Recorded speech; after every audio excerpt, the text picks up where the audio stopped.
For years, cybersecurity felt simple, at least on the surface. Don't click suspicious links, don't open strange attachments, don't trust unknown senders. Everything revolved around one assumption: you were the weakest link. But something has shifted. Today, you're not the only one reading your emails, reviewing your documents, or handling your tasks. There's something else doing it with you. An assistant that can scan your inbox, summarize files, draft replies, organize your calendar, and even interact with systems on your behalf. It feels efficient. It feels like progress. It feels like the future finally arrived. And that's exactly where the problem begins. Because the most dangerous action in your system might not come from you anymore. It might come from the assistant you trusted to help you avoid mistakes in the first place. Think about that for a second. You install an AI tool to reduce human error, to make better decisions, to move faster, to stay organized, and in doing so, you quietly give it access. Access to your messages, your files, your workflows, your internal systems. That assistant doesn't just read anymore, it acts. And once something can act inside your system, it becomes part of your security model, whether you planned for it or not. That's the real shift. The next wave of cyber risk isn't about tricking you into doing something wrong. It's about getting the system that acts for you to do it instead. Why AI breaks traditional security thinking. Most systems we've relied on in cybersecurity follow rules, clear ones, predictable ones. If a firewall is configured to block traffic, it blocks traffic. If access is denied, it stays denied. These systems are built on certainty. AI doesn't work like that. AI systems, especially modern ones, don't follow strict rules in the same way. They operate on probabilities. They generate outputs based on what is most likely to make sense given the input. Most of the time, that works incredibly well. It feels intelligent, smooth, even impressive. But most of the time, is not how security works. Because in security, the rare mistake is the one that matters. A typo in a document is harmless. A wrong suggestion in a chat is fixable. But when an AI system has access to sensitive data, internal tools, or external actions, that same kind of mistake becomes something else entirely. It's no longer just an error. It's an opening.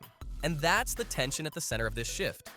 We are taking systems that are fundamentally designed to be flexible, creative, and probabilistic, and placing them inside environments that demand consistency, control, and certainty. That mismatch is where the risk lives. The real risk isn't intelligence, it's access. A lot of people focus on how smart AI is becoming, whether it can reason better, write better, or understand more complex tasks. But in the short term, that's not the real concern. The real concern is much simpler. It's what the system can touch. An AI doesn't need to be perfect to be useful, but it also doesn't need to be perfect to be dangerous. It just needs access. Access to your email means it can read conversations, extract information, and potentially send messages. Access to your files means it can analyze documents, but also potentially move or expose them. Access to your systems means it can trigger actions, sometimes automatically. And that's where things get complicated. Because the moment an assistant can read, write, send, retrieve, or modify anything, it stops being just a tool. It becomes part of the operational layer of your system. An unreliable chatbot is annoying. An unreliable chatbot with permissions is a risk. And right now, many systems are being built with convenience in mind first. The more the assistant can do, the more valuable it feels. But every new capability quietly expands the attack surface, not because the AI is malicious, but because it can be influenced. The attack you won't notice.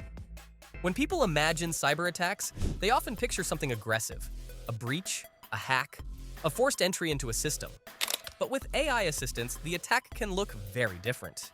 It doesn't need to break in, it just needs to be read. Imagine this. You receive a document, maybe a report, an invoice, or even a simple message. To you, it looks normal.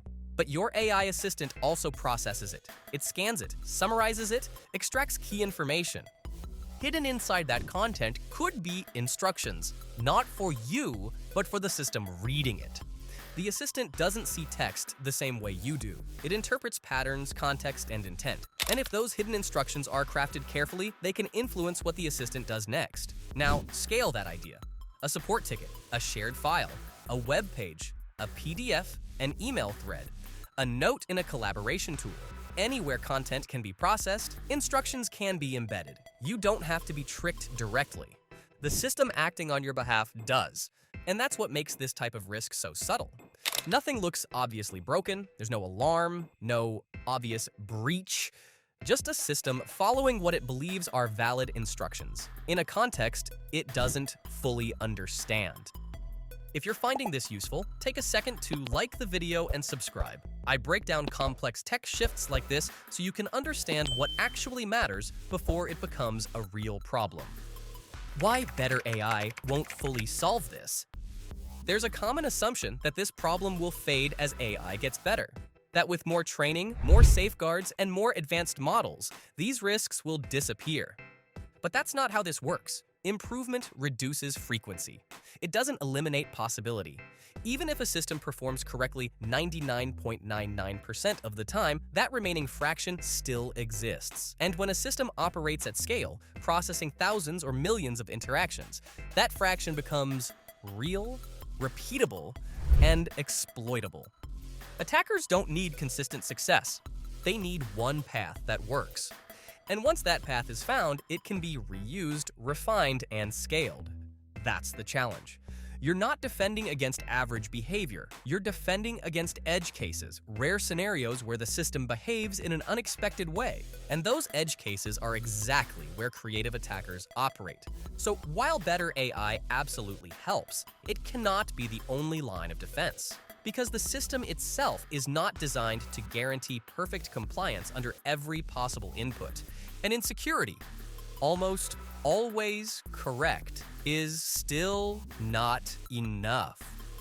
What companies are getting wrong right now? Right now, many organizations are moving fast. They're integrating AI into workflows, automating tasks, and trying to unlock productivity gains. And that makes sense. But the way it's being done often reveals a pattern. AI is being treated like a feature, not like infrastructure. What does that mean? It means systems are being deployed before boundaries are clearly defined. Assistants are given broad access before roles are restricted. Inputs are treated as safe when they shouldn't be. Outputs are trusted before they are verified. For example, if an assistant can read internal documents, does it also need permission to modify them? If it can analyze emails, should it be able to send responses automatically? If it can access data, should it be able to export it? These questions often come after deployment, not before. And that's the issue. Security isn't something you layer on after something goes wrong. It's something you design for from the beginning. But with AI, many systems are being built in reverse. Deploy first, secure later. That creates a reactive cycle. Problems are discovered, patched, and adjusted. But the underlying model remains the same. And that model assumes the assistant will behave correctly, which is not something you can guarantee. The part most people overlook. There's another layer to this that's even less comfortable to think about. Many AI systems today are not fully transparent. Companies integrate models they didn't train, didn't design, and don't fully understand internally. They rely on performance benchmarks, documentation, and testing, but the system itself remains largely a black box. That doesn't mean it's unsafe, but it does mean you're operating on trust. And in cybersecurity, trust is rarely enough on its own. You can test a system. You can simulate attacks. You can build safeguards around it, but you can't exhaustively predict every possible behavior under every possible input. So the question becomes, how do you design around something you can't fully verify? The answer isn't to avoid it entirely, it's to assume limits and build systems that remain secure even when those limits are reached. What real defense looks like now. The goal is not to make AI perfect. The goal is to make failure manageable. That starts with restricting access. Systems should only have the permissions they absolutely need, nothing more. If an assistant only needs to read data, it shouldn't be able to modify it. If it processes content, it shouldn't automatically act on it without checks. Inputs should be treated as untrusted by default. Anything coming from external sources, documents, emails, uploads, should be filtered and evaluated before the system processes it. Outputs should also be verified. Just because the assistant produces a response doesn't mean that response should be executed blindly. There should be layers, controls that check whether an action makes sense in context. And most importantly, critical actions should remain behind deterministic systems. Systems that follow strict rules, not probabilistic outputs. Think of it like this. The AI can suggest, interpret, and assist. But the final authority, especially for sensitive operations, should still rely on systems designed for certainty. Because when something goes wrong, you don't want a single, unexpected output to cascade into a larger failure. You want it contained. The opportunity hidden in the risk. Every major shift in technology creates a gap. A gap between what systems can do and how well we understand how to manage them. That gap is where problems emerge. But it's also where opportunity exists. Right now, that gap is growing around AI and security. Organizations are adopting these systems faster than they can fully secure them. They need people who understand both sides, how AI behaves and how systems are protected, not at a surface level, but at a practical, operational level. Because the future of cybersecurity isn't just about defending networks. It's about managing intelligent systems that operate within them. And the people who can bridge that gap, who understand both behavior and boundaries, are going to be incredibly valuable. Cybersecurity used to be about stopping people from making the wrong move.